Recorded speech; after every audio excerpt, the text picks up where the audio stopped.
Om Swastiastu. Perkenalkan, kami dari kelompok 7. Di sini kami akan mempresentasikan proyek data mining.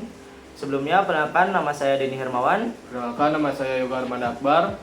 Perkenalkan, nama saya Yudhar Kendra. Perkenalkan, nama saya Gede Midura Saputra. Dan untuk presentasi pertama kali akan disampaikan oleh Yudhara Kendra Yudadinada. Saya Yuda, sini saya akan presentasikan tentang subset 5 tentang decision tree prediction. Yang pertama,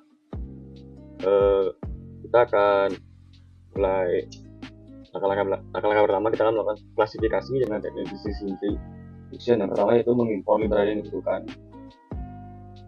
Ini adalah kita semua. Setelah itu kita akan lanjut ke ini. Kita akan run. Setelah itu kita akan baca dataset tops dan menyimpan dalam data frame. Setelah itu kita akan menghapus kolom yang tidak terlalu penting.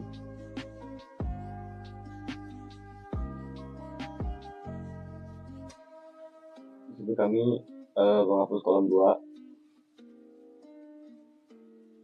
Setelah itu kita mengubah nama kolom agar lebih mudah dipahami. Di sini kami mengubah nama kolom company menjadi perusahaan dan inches jadi inci.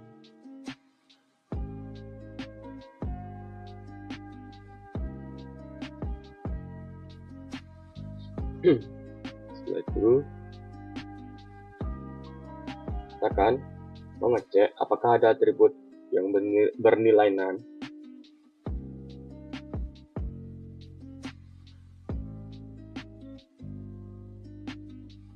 Dan pada atribut OBSIS bernilai none, jadi kita harus mengisi nilai none pada atribut OBSIS.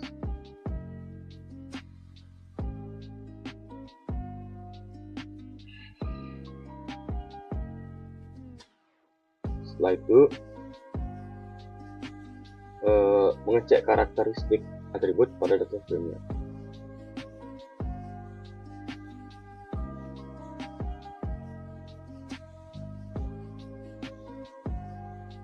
Dan terlihat bahwa banyak beberapa atribut mempunyai tipe objek yang berarti isi dari kedua atribut merupakan data kategorikal.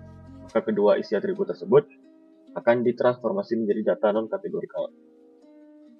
Setelah itu, selanjutnya, melakukan transformasi dengan teknik label encoding. Atribut type name akan dijadikan sebagai data target klasifikasi. Maka dari itu, atribut type name sudah ikut ditransformasikan.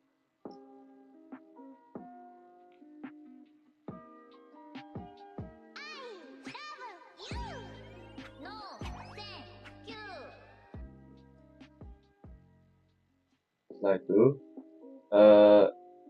kita akan memilih atribut yang akan dijadikan sebagai data pembelajaran X dan data target Y.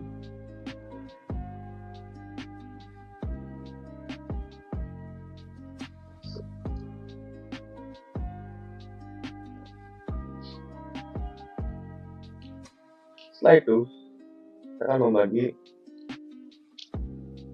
dataset X menjadi data training dan data tes dengan perbandingan 70% banding 30%.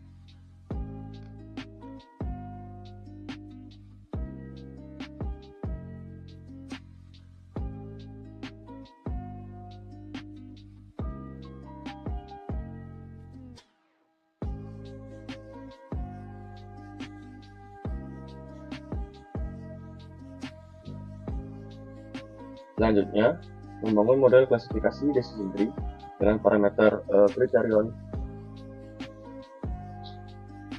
sama dengan Gini dan matchDepth dengan 10.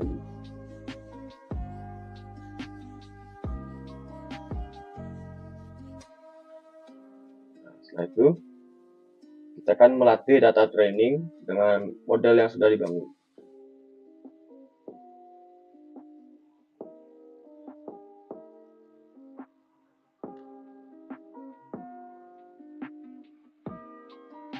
Selanjutnya, kita akan menguji database dengan model sistem yang sudah diberikan pelatihan. Dan perlu dicatat, setiap kali dilakukan pengujian, hasil yang dimunculkan belum tentu sama.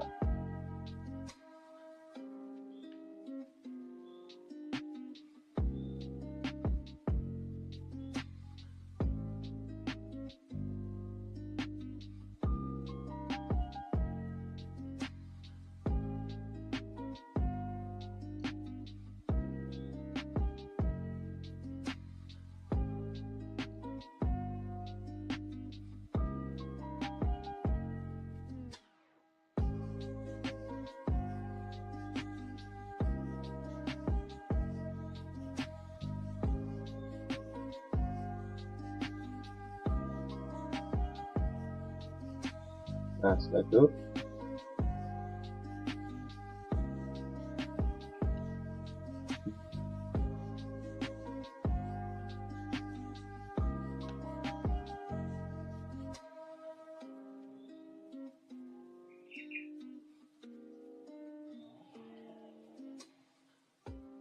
kita akan membagi dataset X menjadi data training dan data test dengan perbandingan yang menjadi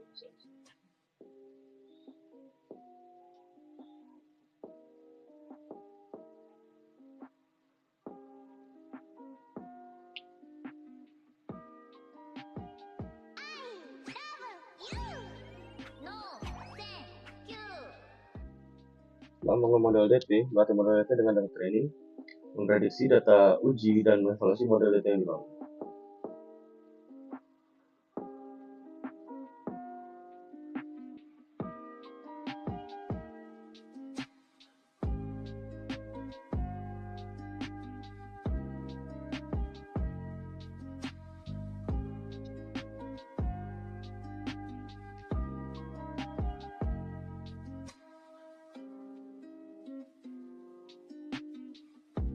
Dan sekian itu dari saya. Terima kasih. Baik, di sini saya Yoga Armanda Akbar. Saya akan mempresentasikan jobsheet 6 dan jobsheet 7. Terlebih dahulu saya akan mempresentasikan jobsheet 6 yang berjudul Nearest Neighbor Classifier. Nah, pertama-tama menyiapkan datasetnya terlebih dahulu. Nah, dengan cara mengimpor dataset yang telah di-download sebelumnya. Nah, ini penyimpanan datasetnya, dan ini datasetnya laptop.csv. Nah, setelah itu kita run. Nah, ini dataset kami tentang laptop. Nah, setelah itu menghapus kolom yang tidak terlalu penting. Di sini saya memberi contoh menghapus kolom indeks. Nah, saya klik run. Nah, indeksnya sudah tidak ada. Nah, untuk selanjutnya saya mengubah nama kolom agar lebih gampang. Nah, contohnya nih, company saya ubah menjadi perusahaan, inches saya ubah menjadi inci. Klik run. Nah, maka telah berubah. Yang tadi awalnya company menjadi perusahaan, yang awalnya inches menjadi inci. Selanjutnya mengecek apakah ada atribut yang bernilai none atau tidak. Nah, kita run. Nah, ini terdapat atribut OP/SJS yang bernilai none. Maka kita akan mengisi atribut ini dengan cara modus gitaran, maka atribut OPSYS ini tidak bernilai none lagi. Nah, selanjutnya mengecek karakteristik atribut pada data frame dengan cara df.info dalam kurung. Kita klik run. Nah, ini muncul karakteristik atribut pada data frame. Nah, terlihat bahwa banyak beberapa atribut yang mempunyai tipe objek, yang berarti isi dari kedua atribut merupakan data kategorikal, maka kedua atribut tersebut akan ditransformasi menjadi data non kategorikal. Nah, selanjutnya melakukan transformasi dengan teknik label encoding. Atribut tipe name akan dijadikan sebagai data target klasifikasi. Nah, maka dari itu atribut tipe name-nya tidak ikut ditransformasikan. Nah, ini kolom-kolom yang ininya nih objek, data tipenya objek. Tipe name-nya nggak dimasukin karena sebagai data target klasifikasi. Kita run. Nah, selanjutnya memilih atribut-atribut yang akan dijadikan sebagai data pembelajaran X dan data target itu Y. Kita run. Nah, ini tipe name-nya kita run. Nah, untuk langkah selanjutnya, dataset kita sudah siap. Selanjutnya kita melakukan klasifikasi dengan teknik nearest neighbor classifier pada dataset. Nah, yang pertama, bagi dataset X menjadi data training dan data tes dengan perbandingan 70% banding 30% menggunakan kode di bawah. Nah, bagian train underscore size itu 0,7 berarti 70% dari data akan dipakai sebagai data train. Nah, sisanya 30% akan otomatis dialihkan menjadi data tes. Nah, kita bagi, kita run. Banyak data latih 890, banyak data uji 382. Nah, setelah kita udah membagi dataset X, kita membangun model KNN, melatih model KNN dengan data training dan memprediksi data uji, di mana parameter yang digunakan sesuai default yaitu K5. Nah, K5 kita run.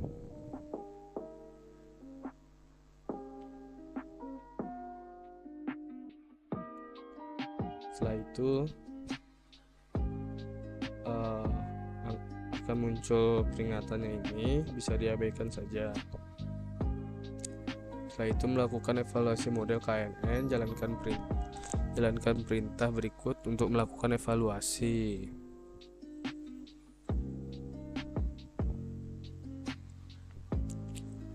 Nah, bisa dilihat output yang dihasilkan di atas adalah bahwa model KNN yang dibangun dengan parameter default memiliki nilai akurasi terhadap data pelatihan sebesar 0,78 dan terhadap data uji sebesar 0,71.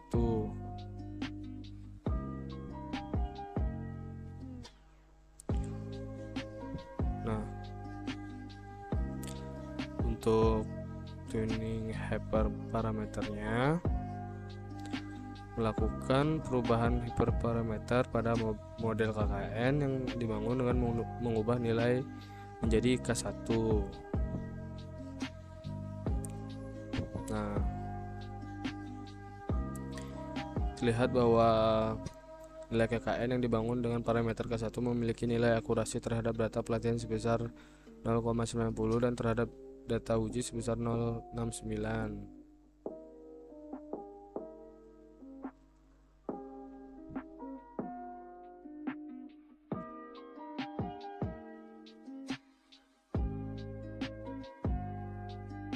Selanjutnya K10. Nah, terlihat 074 dan 072. Nah, selanjutnya kita membuat perintah untuk mengevaluasi kinerja model terbaik dalam rentang K tertentu, misalnya dalam rentang K1 sampai K10. Nah, sebagai berikut, kita klik run.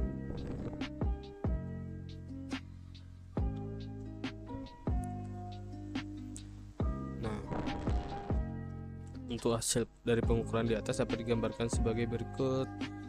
Kita klik run. Nah, ini untuk gambarnya. Selanjutnya kita run. Nah, terlihat bahwa rentang K1 sampai K10 nilai akurasi model terbaik diperoleh untuk K6 adalah sebesar 0,074.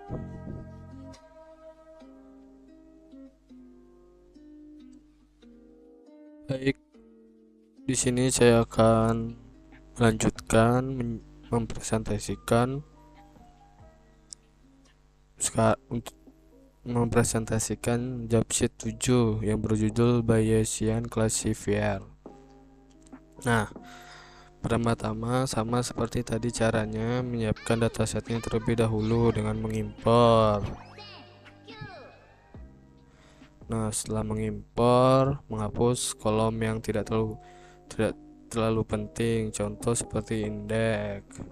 Setelah itu mengganti nama kolom agar mudah dipahami. Nah, selanjutnya cek none. Setelah itu mengisi nilai none.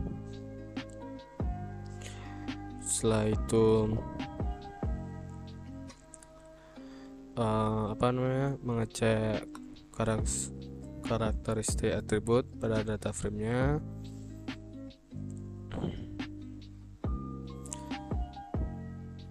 Nah, setelah itu yang bernilai objek ini dimasukin ke sini kecuali tipe name. Kita langsung run.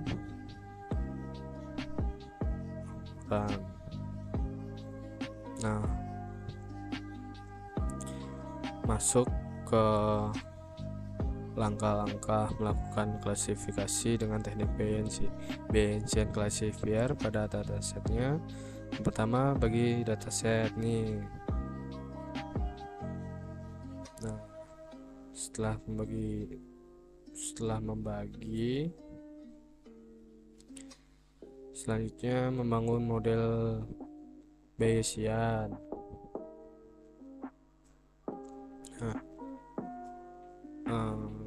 Membangun model Bayesian dengan data training dan memprediksi data uji. Nah, di sini kita menggunakan metode Bernoulli-Naive Bayes dengan parameter default. Nah, selanjutnya membangun model Bayesian dengan menggunakan metode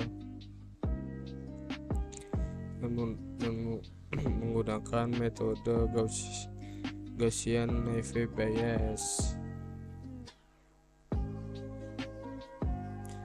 dengan hasil 0,115. Selanjutnya menggunakan metode multinomial Naive Bayes, kita run untuk hasil 0,55. Selanjutnya kita menggunakan komplement, kita run.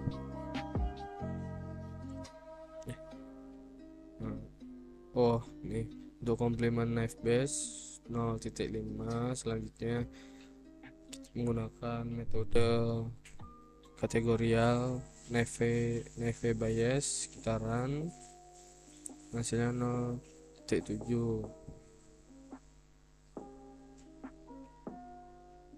Nah,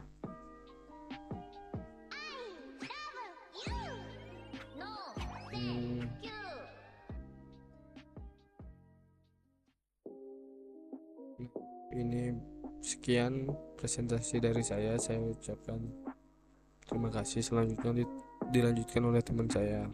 Baik, saya Demi Dharma Saputra. Di sini saya akan menjelaskan job 8, Artificial Neural Network Classifier. Yang pertama, mengimport dataset laptop.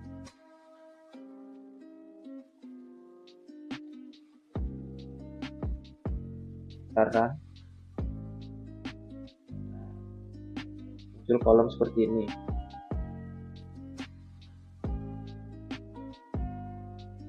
Lalu menghapus kolom yang tidak terlalu penting. Di sini kami menghapus kolom INDX.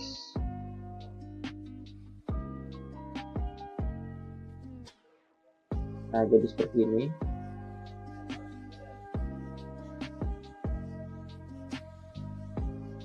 Lalu mengubah nama kolom agar lebih mudah dipahami. Di sini kami mengubah nama kolom company menjadi perusahaan dan inches menjadi inci.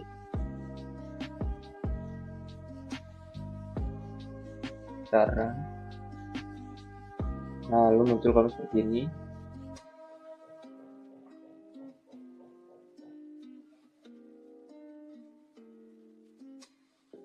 Setelah itu, mengecek apakah ada atribut bernilai none.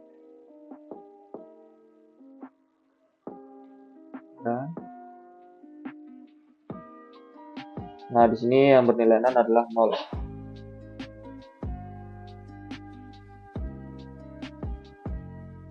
Pada atribut OPSYS bernilai none, maka kita harus mengisi nilai none pada atribut OPSYS.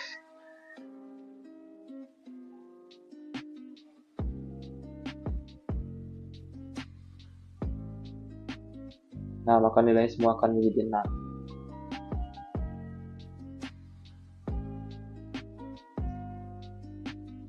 Setelah itu, mengecek karakteristik atribut pada data frame.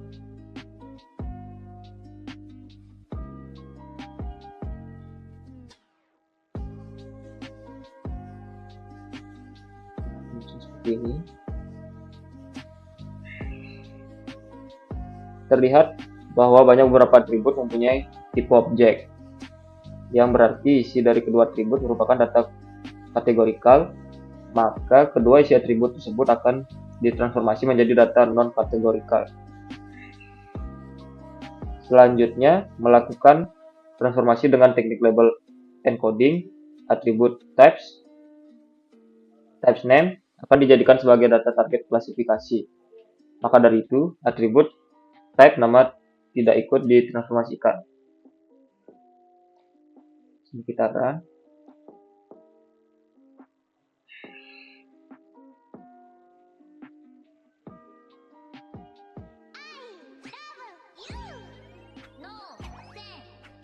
Selanjutnya, memilih atribut-atribut yang akan dijadikan sebagai data pembelajaran X dan data target Y.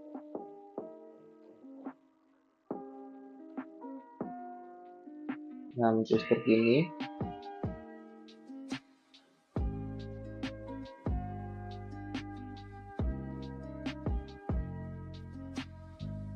Nah,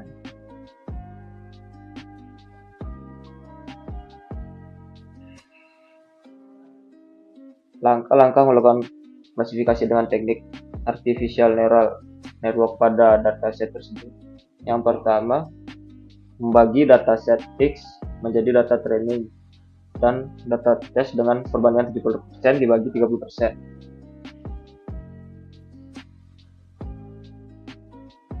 Karena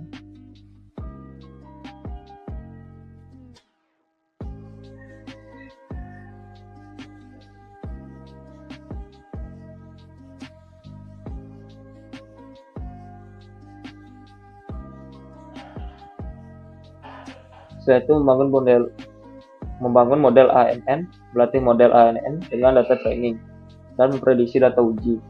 Di sini kita menggunakan metode multi-layer perceptron MLP dengan parameter jumlah hidden layer sebanyak 64. Fungsi aktivitas adalah ReLU maksimum iterasi sebanyak 1000 dan nilai epsilon sebesar 1x08.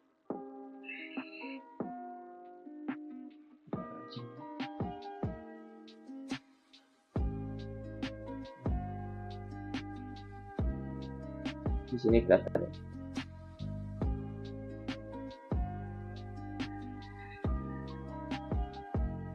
Lalu melakukan instalasi TensorFlow. Pastikan merestart kernel setelah melakukan instalasi.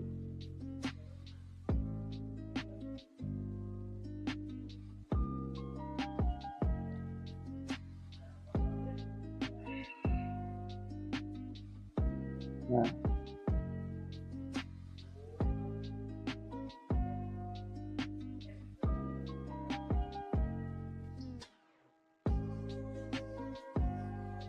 setelah menginstal, lalu mau cek versi NumPy dan TensorFlow.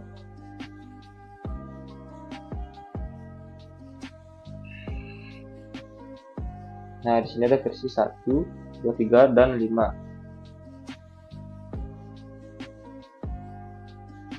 Lalu mengubah array NumPy atau vektor yang memiliki bilangan bulat yang mewakili kategori berbeda jadi array NumPy.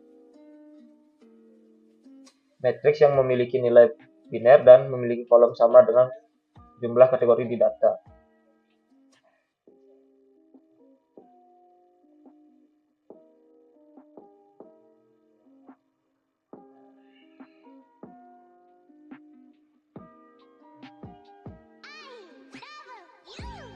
Lalu mau membangun model ANN menggunakan keras dan TensorFlow dengan jumlah hidden layer sebanyak 64 dan fungsi aktivitas ReLU, jumlah output layer sebanyak 3 dan fungsi aktivasi softmax.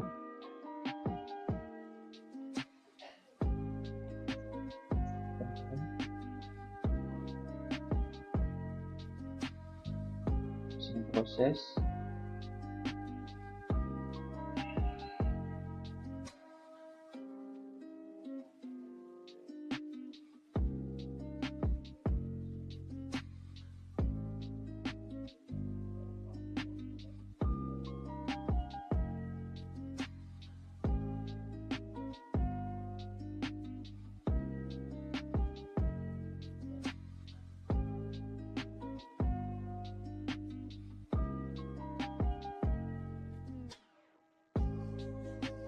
Nah, sudah selesai.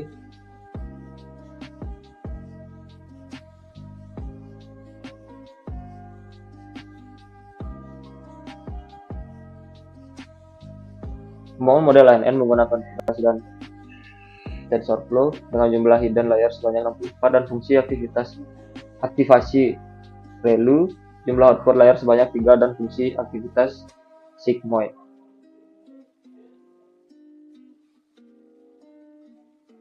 Sekian dari penjelasan saya. Terima kasih.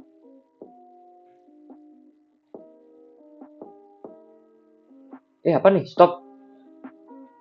Perkenalkan, nama saya Denny. Di sini saya akan menjelaskan job sheet 9 yaitu support vector machine. Nah, yang pertama kita di sini harus mengimpor dataset laptop.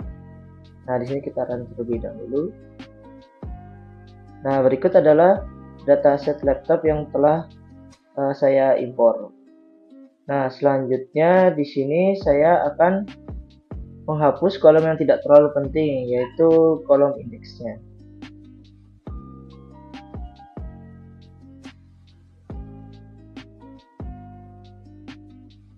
Nah, berikut adalah tampilan setelah saya menghapus kolom indeksnya. Setelah itu saya akan mengubah nama kolom agar lebih mudah dipahami. Di sini saya akan mengubah nama kolom menjadi company, perusahaan, dan inches menjadi inci.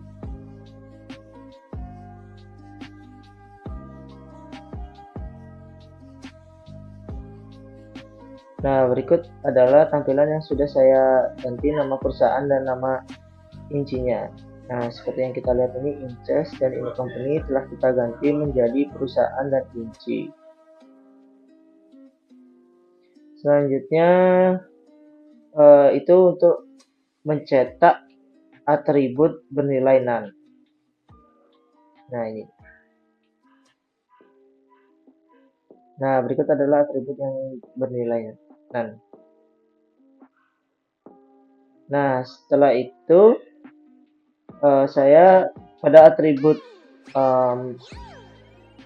ini, absis ini yang bernilai none, maka kita harus mengisi nilai none atribut absis tersebut. Nah, di sini kita tinggal run saja.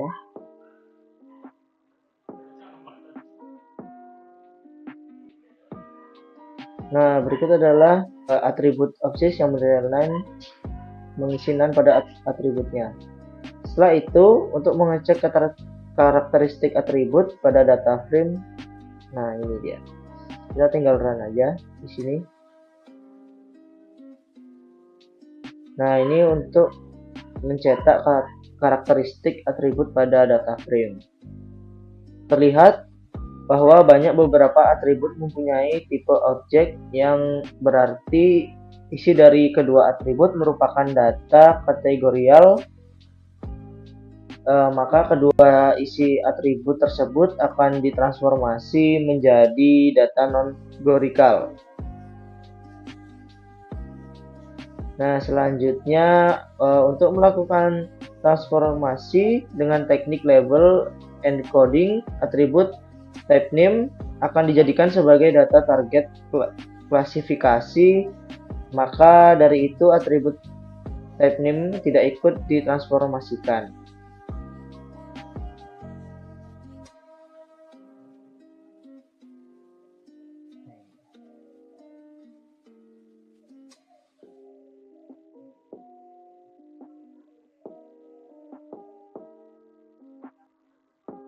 Memilih atribut-atribut yang dijadikan sebagai data pembelajaran X dan data target yaitu Y. Nah, di sini sudah saya run. Langkah-langkah melakukan klarifikasi dengan teknik support vektor mesin pada data tersebut. Nah, membagi dataset X menjadi data training dan data test dengan perbandingan 70% per 30%. Dan membangun model SVM yang telah melatih model SVM dengan data training dan memprediksi data uji. Di sini kita akan menggunakan parameter C sama dengan 1.0, fungsi kernel, RBF, dan gamma scale. Ini biasanya. Untuk membangun model SVM, melatih model SVM dengan data training dan memprediksi data uji. Di sini kita akan menggunakan parameter C1.0, kernelnya linear. Terlihat bahwa model SVM yang dibangun dengan parameter di atas memiliki nilai akurasi terhadap data uji sebesar 0,63.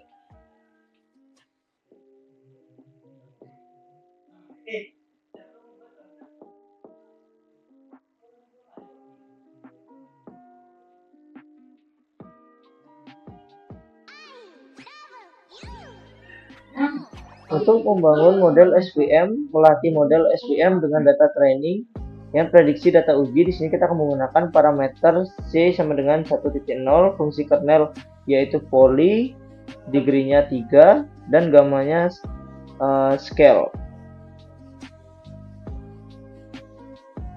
Terlihat bahwa model SVM yang dibangun pada parameter di atas memiliki nilai akurasi yaitu nilai akurasi sebesar 0,44. Maaf, saya ralat, yaitu sebesar 0,59. Selanjutnya, untuk membangun model SVM, melatih model SVM dengan data training dan prediksi data uji. Di sini kita menggunakan parameter C sama dengan 1.0, fungsi kernelnya yaitu sigmoid dan gamanya adalah scale, bahwa model SVM yang dibangun dengan parameter di atas memiliki nilai akurasi terhadap data uji coba yaitu sebesar 0,44.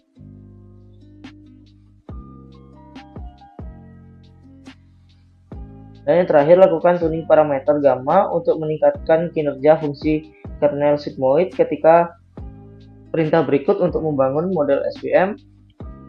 Melatih model SVM dengan data training dengan memprediksi data uji. Di sini menggunakan parameter C sama dengan 1.0, fungsi kernel sigmoid dan gamanya 0.01.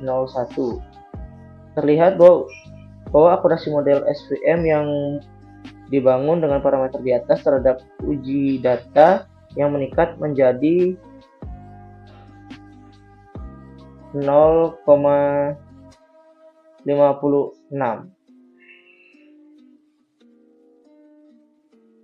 Sekian yang bisa saya jelaskan. Terima kasih. Sekian presentasi yang telah kami bawakan. Jika ada salah kata maupun perbuatan mohon dimaafkan. Terima kasih. Om Santi Santi Santi Om.